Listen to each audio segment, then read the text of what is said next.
Doctor Devendra Raj पाण्डेले आफ्नो मन्तव्यमा एउटा कुरा राख्नु भएको छ, त्यो नै मलाई महत्त्वपूर्ण लागेको छ। त्यसबाट म सुरु गर्छु। हालाकि अब हामीले 62-63 अथवा विभिन्न आन्दोलनको पछिल्लो आन्दोलनको चाहिँ तपाईको उपलब्धिका रूपमा हामीले नेपालको संविधान पायौँ, जसको क्यारेक्टराइजेसन चाहिँ त्यहाँ गरिएको छ।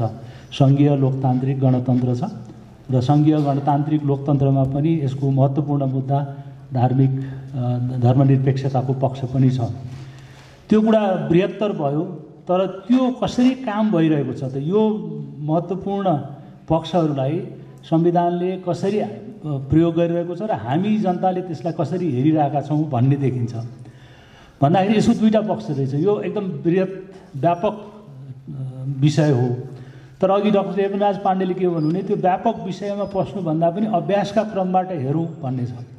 यो महत्त्वपूर्ण बुदाहरू हो, त कता कता अमूर्त पनि हो। यसलाई मूर्त गर्नको निम्ति, यसलाई स्वरूप दिनको निम्ति चाहिँ संविधानमा केही व्यवस्थाहरू गरिएको छ। र मलाई के लाग्छ भने घरिघरि त्यो कल्पनामा बनाइएको जुन संरचना छ त्यो कसरी काम भइरहेको छ भनेर हेर्ने के हो भने संविधानको संरचनाहरूबाट हेर्ने हो। नेपाल सङ्घीय हो भन्नको निम्ति के व्यवस्था गरिएको छ, नेपाल गणतन्त्र हो भन्नको निम्ति के व्यवस्था गरिएको छ, नेपाल समानुपातिक समावेशी राज्य हो भन्नको निम्ति के व्यवस्था गरिएको छ, धर्मनिरपेक्षता हो भन्न के आधार सिर्जना गरिएको छ र त्यसबाट गरिएको छ भन्ने छ। घरिघरि संवैधानिक विषयहरूलाई कोट्याइरहँदा खलबलाइरहँदा माने समस्या हुने हुनाले हामीले के गर्नु पर्यो भने, अघि पनि कुरा उठ्यो कि एउटा इलेक्सन सकेर अर्को इलेक्सनको हामी 2 वर्षमा छौँ। यो संविधान लागू भएको कमोबेस 7 वर्ष अथवा 10 वर्षको उसमा अवधिमा छ भन्दा हाम्रा अनुभवहरू के रहे, हाम्रा अभ्यासहरू के रहे। र मैले यो सङ्गोष्ठीलाई किन महत्त्वपूर्ण दृष्टिले हेरेको छु भने यो नागरिकको स्तरमा पनि विवेचना गर्ने हो कि कहिलेकाहीँ के हुन्छ भने यो भएन त्यो भएन भन्दाखेरि कतिवटा चिज भएन भन्ने। त्यसले गर्दाखेरि हामीले यो संविधान प्राप्त गरिसकेपछि यो संविधानलाई लागू गर्ने सन्दर्भमा निर्माण गरेका संरचनाहरू, कन्स्टिट्युसनल अरेन्जमेन्ट्सहरू, कन्स्टिट्युसनल बडिजहरू कसरी काम गरिरहेका छन् त्यसबाट विवेचना गर्यो भने अघि देवेन्द्रराज पाण्डेजीले पनि त्यतैतिर इङ्गित गर्नुभयो। जस्तो निर्वाचन स्वतन्त्र पारदर्शी लोकतन्त्रको सबैभन्दा महत्त्वपूर्ण मुद्दा हो, त्यसमा त कसैको बहस गर्ने छैन। निर्वाचन हुनु पर्यो, आवधिक निर्वाचन हुनु पर्यो, संविधानले भनेको छ। तर त्यो मञ्चन हुने सन्दर्भमा त्यो संस्था काम गरिरहेको छ कि छैन, होइन? सङ्घीय भनेको छ, सङ्घीयको निम्ति हामीले प्रादेशिक संरचनाहरू बनायौँ, त्यो तिनीहरू काम गर्न दिइएको छ कि छैन, त्यो कसरी काम गरेको छन्। अब त्यसमा के छ भने एउटा कन्स्टिट्युसनल अरेन्जमेन्टका सन्दर्भमा एउटा पक्ष होला, तर के छ भने हामीले कुरा गर्दै जाँदा व्यवहारले भएन भनेर लिएर जान्छौँ। र कुरा के हो भने कहिलेकाहीँ व्यवहार ठुलो हुन्छ कि संरचना बनाउँदा नै त्रुटि घट्छ, त्यो पनि हेरौँ भनेर अघि देवेन्द्रराज पाण्डेले भन्नुभयो। त्यस बारेमा के लाग्छ भने अब एउटा टाइम आइसक्यो कि कन्स्टिट्युसनल रिभ्यू होइन, त वर्किङ अफ कन्स्टिट्युसनल इन्स्टिट्युसन चाहिँ हेर्ने हो कि भन्छु। जस्तो फर इक्जाम्पल, हामीलाई हाम्रो अधिकार सुनिश्चित होस् भन्नको निमित्त विभिन्न जात जाति भाषा भाषीको संविधानमा जुन किसिमको एउटा बृहत व्यापक सैद्धान्तिक उपस्थिति गराइएको छ त्यसलाई सुनिश्चित गर्नको निम्ति संवैधानिक आयोगहरू बनेका छन्।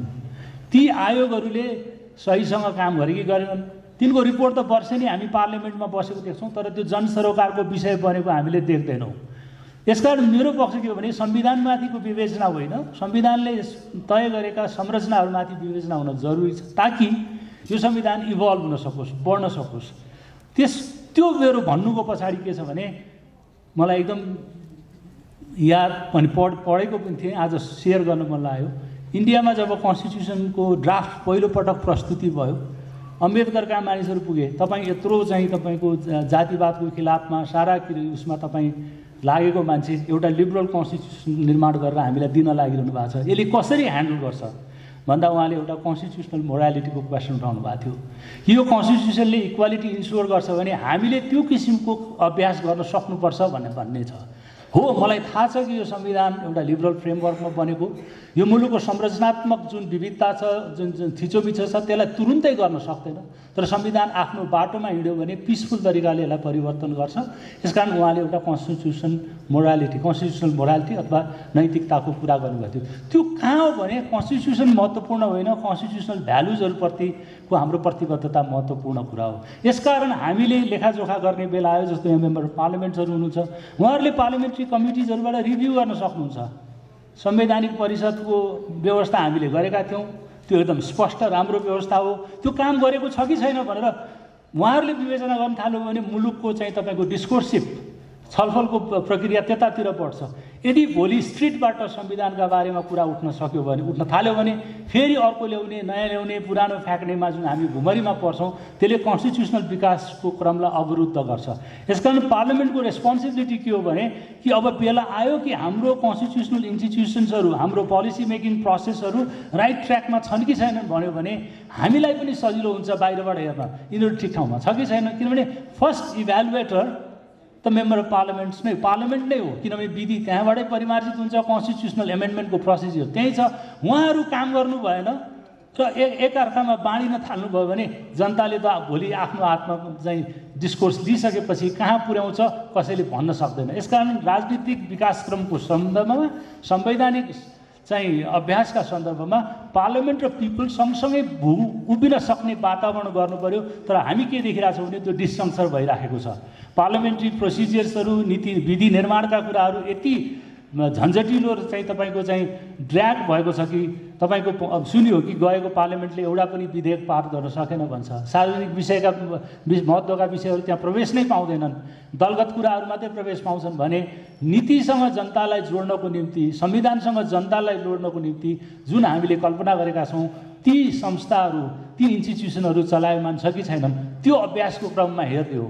मैले यसलाई कसो फिल गरेको छु, उसले कसो फिल गरेको छ, होइन, त्यो इन्स्टिट्युसन्सहरूको इभ्यालुएट गर्नुपर्ने बेला चाहिँ आएको छ। र यो खालको छलफलले सायद हामीलाई त्यतैतिर डोर्याउँछ जस्तो लाग्छ। भने अहिलेको विश्व परिदृश्य कसरी परिवर्तित छ र चाहिँ पुराना विश्वासहरू, मान्यताहरू कसरी ढल्दै गइरहेको छन्, नयाँ परिवेश कसरी सिर्जित भइरहेको छ हेर्दा हेर्दै अब यसलाई कन्जर्भेटिभ भन्ने कि पुरातनवादी भन्ने कि अथवा राइटिस्ट भन्ने कि लेफ्टिस्ट भन्ने त्यो भन्न सक्ने क्याटेगोराइजेसनमा छैन। ठाउँ ठाउँ हेरेर आफ्नो आफ्नो किसिमले अनुदारवादी शक्तिहरूको चाहिँ उदय भइरहेछ। अनुदारलाई टिपिकल पोलिटिकल ल्याङ्ग्वेजमा नभनेर प्रगति अथवा चाहिँ लिबरल, सबैलाई एक्सेप्ट गर्न सक्ने खालको व्यवस्था होइन कि अर्कालाई निषेध गर्ने किसिमको चाहिँ परिवेश चाहिँ सिर्जना भइरहेछ। अघि यहाँ छलफलमा कुरा उठ्दाखेरि पनि मलाई अब यो प्यानलको कुरा सुनिसकेपछि म एउटा यस्तो कुरा बोल्छु भन्दै पनि त्यसले पनि विचारलाई परिमार्जित गराउँदो रहेछ। अब झट्ट हेर्दा के देखियो भने अब कृष्ण सरको कुरा, हाम्रो सिके सरको कुरा सुनिसकेपछि कता कता के लाग्न थाल्यो भने जुन किसिमको पोलिटिकल पार्टी, पोलिटिकल फर्मेसन्स अथवा अर्गनाइजेसन हामीलाई किन चाहिन्छ, त्यो केही समाजमा गर्नलाई, सामूहिक रूपमा गर्नलाई भनिसकेपछि अब त्यो अर्गनाइजेसनभित्र पनि केही सानो वर्ग हाबी भइसकेपछि त बृहत्तर हितका कुरा नहुने रहेछन् भन्न कता कता के लाग्यो भने is politics too costly to leave to the politicians. यो छलफलहरूबाट लाग्यो कि राजनीतिज्ञको हातमा मात्रै छोडिदिँदाखेरि यो बडो महँगो हुँदै गइरहेको हो कि हाम्रो लागि भन्न खोजेको। पार्लियामेन्टमा जुन किसिमको छलफल हुँदैन, विचारलाई जसरी निषेध गर्न खोजिन्छ, जुन कुरामा प्रतिबद्धता गरेर हिजो आएका थिए आज त्यो प्रतिबद्धतामा छैनन् भने हामी कहाँ हौँ त भन्दाखेरि सडकमा अघि अर्चनाजीको कुरा सुन्दा के लाग्छ भने कि नागरिकलाई संसदसँग, संस्थाहरूसँग जोड्न सकिएन भने त्यो एकाङ्की हुन्छ होइन। पोलिटिक्सको चासो कसको चासो हो त होइन। यसकारण हामी यत्रो आन्दोलनपछि पनि अझै रहिरहेछौँ कि हामीलाई अझै पनि अरूबाट निर्देशित हुने हो कि कता कता आधा अघि पुलको कुरा गर्दा आधा बाटो हिँडिसकेको हुनाले, अघि राजु स्याङतानको कवितामा हामी कता कता आधा हिँडिसकेको हुनाले कता कता अपनत्व पनि छ, तर त्यहाँभन्दा उता जान सक्ने ठाउँ पनि छैन, निषेध गरिएको छ। कतै राजनीतिज्ञहरूले जनताको चाहिँ नागरिक हक छ, राजनीतिक हक छ, त्यसलाई निषेधित गरेर हिजो रैतीबाट नागरिक भएका थियौँ भने अब नागरिकबाट पार्टीका सदस्यहरू भएर हामी अलमल गरेर बसेका छौँ। त्यसले गर्दाखेरि is it politics too costly to leave the politician. कहाँनिर अब अर्चनासँग आइपुग्दाखेरि के भने नागरिक आन्दोलनहरू पनि सुस्त भएका छन्। सुस्त किन भएका छन् भने हरेक पोलिटिकल सिस्टमले कोअप्ट गर्दो रहेछ कि अब स्वतन्त्र भनेर ट्याग नलागिकन कोही पनि मान्छे, हालाकि मैले कुनै निश्चित पार्टीमा भोट हालेँ होला वर्षौँदेखि, म उभियो भने मलाई तैँले यसमा हाल्थिस्, त स्वतन्त्र भएर बोल्न पाउँदैनस् भनेर मलाई पनि निषेध गरिरहेको छ। यसकारण नागरिकको हैसियत र पार्टीको सदस्य पनि नागरिक त हो नि, तर उसले स्वतन्त्र भएर उभिएर बोल्न सक्ने वातावरण, उसलाई एक्सेप्ट गर्ने कुरा होइन। सिकेजीलाई देख्यो भने एउटा क्याटेगोराइज गर्यो, मलाई देख्यो एउटा क्याटेगोराइज गर्यो, अर्चनालाई देख्यो एउटा क्याटेगोराइज गर्यो। हामी सबैले यति क्याटेगोरिजमा बस्ने हो भने कसरी यो सम्भव हुन्छ त सबैको हितको कुरा गर्नलाई? त्यसले गर्दा आफ्नो कुरा प्रमोट गर्नलाई भन्नलाई ठाउँ पाउनु पर्यो। तर समाजको रूपमा विवेचना गर्ने, विश्लेषण गर्ने, कुरा गर्ने, विरोध गर्ने, अघि आन्तरिक पार्टीको आन्तरिक लोकतन्त्रको कुरा पनि उठ्यो। पार्टीभित्रकै मान्छेले मेरो पार्टीमा चित्त बुझेन भने उसलाई किता गरिदिने, जुन किसिमको चाहिँ अनुदारवादी राजनीतिको चाहिँ उदय भएको छ, यो नेपालमा मात्र होइन विश्वव्यापी रूपमा छ। यसकारण नागरिकको दायरा पनि सङ्कीर्ण हुँदै गएको छ जस्तो लाग्दैछ। यो व्हाट्सएप आउट ट्री सोसल मिडियाको जमानामा मैले केही भ्रष्टाचारको कुरा गरेँ भने म धेरै वर्ष प्रधानमन्त्रीका काम गरेँ, राष्ट्रपति तँ हुँदा के गरिथिस् भनिदिन्छ। यसकारण म अहिले बोल्नै नपाउने त? मान्छेले समयअनुसारको अनुभवअनुसार बोल्न पनि पाउनु पर्यो। तर हामीले एकअर्कालाई निषेध, त्यसका निषेधको राजनीति चलेको हुनाले यो सङ्घीय अभ्यासमा पनि निषेध देखिरहेको छु मैले। कसले बोल्न हुने, कसले बोल्न नहुने, कसले बोल्दाखेरि त्यसलाई एउटा क्याटेगोराइज गरेर राख्न हुने, त्यसले कता कता नागरिक व्यवस्थाबाट टाढा टाढा हुन लागेको हो कि भन्ने चिन्ता छ होइन। जस्तो फर इक्जाम्पल अहिले एकदम एउटा विवादको विषय उठेको छ। श्रृङ्खलाबद्ध रूपमा हेऱ्यो भने सबैभन्दा सजिलो नेपालको परिवर्तनमा गणतन्त्रमा जानु थियो, किनभने 7 सालदेखि अथवा त्यो अगाडिदेखि नै राजा एउटा विवादको केन्द्रबिन्दुमा थिए। कहिले संवैधानिक थिए, राजामाथि बम पनि हानिएको थियो, संवैधानिक राजतन्त्र भन्ने पार्टीका तर्फबाट गणतन्त्रको आन्दोलन चढ्यो। हाम्रो पब्लिक कन्सियसनेसमा राजाको विषय चाहिँ छलफलको विषय थियो। यसकारण त्यो सजिलै अहिले कसैले काँधमा भागेर गएको राजा लिएर आएको भन्ने पनि यहीँ छौँ हामीहरू। यसकारण त्यो राजा सजिलै कसैको बुई चढेर आउनेवाला छैन। हामी यति डराएको हो कि फियरको कुरा गर्दै हुनुहुन्थ्यो कसले, यति डराउनु पर्ने आधार के छ? यत्रो आन्दोलन क्रान्ति गरेर आइसकेको मान्छेहरू प्रतिक्रियावादी त हुन्छन्। नेपालको राजनीतिक परिवर्तनमा सबैभन्दा संस्थागत हुन सक्ने विषय नै गणतन्त्र हो, किनभने राजाको विषय सैद्धान्तिक रूपमा पनि पब्लिक सभर्निटी भर्सेस इन्डिभिजुअल सभर्निटीको कुरादेखि लिएर राजाको चाहिँ इतिहास हाम्रोमा यस्तो छ कि उथलपुथलको इतिहास छ कि त्यसलाई आत्मसात गरेको छौँ। डालेस म्यासेगरले त यसलाई तपाईँको कफिनमा तपाईँको चाहिँ ढुङ्गा किला नै लगाइसकेको छ। त्यसपछि आयो हाम्रो अभ्यासमा सङ्घीयता। सङ्घीयताको सबैभन्दा ठुलो प्रश्न भने महत्त्वपूर्ण पक्ष के हो भने जसले यसलाई बोकेर हिँड्नु पर्थ्यो त्यसैले नै यो छोडेर हिँडेकोले यो समस्या भएको। एब्डिकेसन्स पोलिटिकल पार्टिजहरूको नेपालको राजनीतिको सन्दर्भमा सबैभन्दा ठुलो के हो भने डिरेक्सन अफ ड्युटी अथवा आफ्नो कर्तव्य र धर्मबाट च्युत भएको। 2 वर्षसम्म चाहिँ सङ्घीय आयोग बनाउन नसक्ने, सङ्घीयतामा चाहिँ बाध्यात्मक भनेर अझै पनि एक्सक्युज खोजेर हिँड्ने।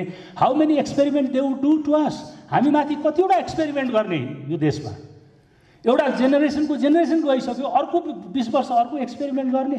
यसकारण सङ्घीयताको सन्दर्भमा के हो भने राजनीतिक दलहरूको प्रतिबद्धताको खाँचो छ, त्यसमा नागरिकहरू कटिबद्ध रहनु पर्यो। त्यसपछि अर्को सबैभन्दा चुनौतीको विषय हाम्रो निम्ति धर्मनिरपेक्षता हो। यो इमोसनको विषय पनि हो, ऱ्यासनालिटीको विषय पनि हो। नेपालका सन्दर्भमा धर्मनिरपेक्षता जटिल किन छ भने अहिले एक थरीले भने नि बहुसङ्ख्यक छन्, यसकारण धर्मनिरपेक्षता हुनुपर्छ। तर के छ भने ब्याकग्राउन्डमा धर्मनिरपेक्षताले मियो खोज्छ, के धर्मले मियो खोज्छ, कि शङ्कराचार्य खोज्छ, कि पोप खोज्छ, कि कल्चरल सिम्बल खोज्छ। राजा अस्ति भर्खर गएको छ, राजा फर्काउने नाउँमा धर्मनिरपेक्षताको कुरा उठेको छ। यसकारण सङ्घीय गणतन्त्रको आधार के हो भने गणतन्त्र स्थापित हुनु पर्यो, आधारभूत मान्यता हो। धर्मनिरपेक्षताको के हो भने छद्म रूपमा राजा फर्काउने षड्यन्त्र हो। यसकारण चनाखो हुन पर्यो। र अर्को कुरा के भने भारतमा बहुसङ्ख्यक छन्, हामी यहाँ छौँ। राम मन्दिर बन्यो, कमेन्ट गर। मैले भने धार्मिक उन्माद हो राज्य भने इन्डियामा, धर्मको नाउँमा उन्माद सृजना गरेको।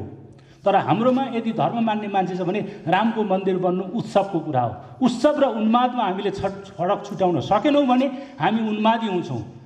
धर्म र राजनीति जोड्यो भने त्यसले उन्मादतिर लिएर जान्छ। धर्मलाई आफ्नो वैयक्तिक स्वतन्त्रताको पक्षमा लियो भने त्यो उत्सवको विषय हुन्छ, कीर्तनको विषय हुन्छ। यसकारण उन्माद छुटाउनु पर्यो। हाम्रो चुनौती अहिले के छ भने अस्ति भर्खर 5-6 वर्ष अगाडि बिदा गरेको राजतन्त्र फर्कनको निम्ति धर्मको सहारा लिँदैछ, होसियार रहनु पर्यो। त्यसपछि अर्को जटिलताको विषय के छ भने हामीहरू यो सङ्घीयताको कुरा र समावेशिताको कुरालाई मिक्स गरेर हेरिएको छ। सङ्घीयता स्ट्रक्चरल इस्यु थियो, सङ्घीयतालाई हामीले समावेशिताको कुरामा जोडेर बहुसङ्ख्यक मानिसहरू जो चाहिँ आफ्नो चाहिँ हुँदा खाँदाको चाहिँ लुज गरेको अनुभव गरेका छन्, हराएको महसुस गरेका छन्, उनीहरूले सङ्घीयतालाई जोडेको छन्। यहाँ छुट्याउनु पर्ने के छ भने सङ्घीयता र समावेशिताको चरित्र भिन्न चरित्र हो। संहिता शासनको हो भने तपाईको चाहिँ समावेशिता पनि शासनको हो, तर त्योभन्दा पनि जीवनयापन र एकअर्कालाई एक्सेप्टेन्स गर्ने कुरा हो। हामीहरूको सबैभन्दा ठुलो चुनौती के हो भने अनुरागवाद समयको के हो भने एक्सेप्टिङ डिफरेन्सेस, अर्कालाई स्वीकार गर्न सक्ने जबसम्म समाज हाम्रो बन्दैन तबसम्म यो कुराहरू चल्दैन। त्यही भएर कन्स्टिट्युसनल मोरालिटीको कुरा हो, माइनोरिटीलाई एक्सेप्ट गर्ने, डिफरेन्सलाई एक्सेप्ट गर्ने, मभन्दा भिन्न मान्छे एकै मञ्चमा बसेको छौँ भन्ने जबसम्म एक्सेप्ट गर्दैनौँ यो अभ्यास हुँदै हुँदैन। यसकारण मलाई के लाग्छ भने यो हाम्रो समाज जुन किसिम छ त्यसमाथि हामीले कन्स्टिट्युसनल आवरण दियौँ, तर कन्स्टिट्युसनल आवरण अनुरूपको व्यवहार गर्न नेताहरूबाट मात्रै अपेक्षा होइन, हामीबाट पनि त्यो अपेक्षा हुनु पर्यो। नेतृत्वलाई त खबरदारी नै गर्नु पर्यो। मैले भनिहालेँ कि नेतृत्व politics is too costly to leave to the politician. Politics सिटिजनको कुरा हो, नागरिकको कुरा हो, हामी जनताको कुरा हो। धन्यवाद।